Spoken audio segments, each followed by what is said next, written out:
يخوض ريال مدريد مباراة مهمة خارج الديار عندما يحل ضيفا على ليفانتي.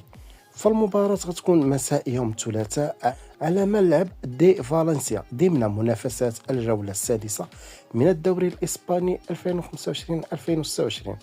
ريال مدريد يتصدر ترتيب المسابقة بالعلامة الكاملة 15 نقطة، ويسعى لمواصلة نتائجه المميزة على أمل استعادة اللقب الغائب عن خزائنه الموسم الماضي.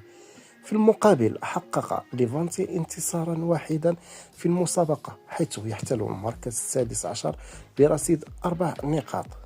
أما بخصوص موعد المباراة فهي تكون مساء يوم الثلاثاء على الساعة 8:30 بالتوقيت المغربي الجزائري التونسي، الساعة 10:30 بالتوقيت السعودية ومصر. فالمباراة غتكون منقولة على العديد من القنوات. من أهم هذه القنوات قناة بي إن سبور العربية 1 التي تتواجد على قمر النيسات وقمر بدر، كذلك قناة لا ليغا الإسبانية ولا ليغا بار الإسبانية التي تتواجد على القمر الأسرة 19، وعلى نفس القمر غتكون منقولة على قناة بي إن سبور 3 الفرنسية، على قناة دازن 1 الجرماني.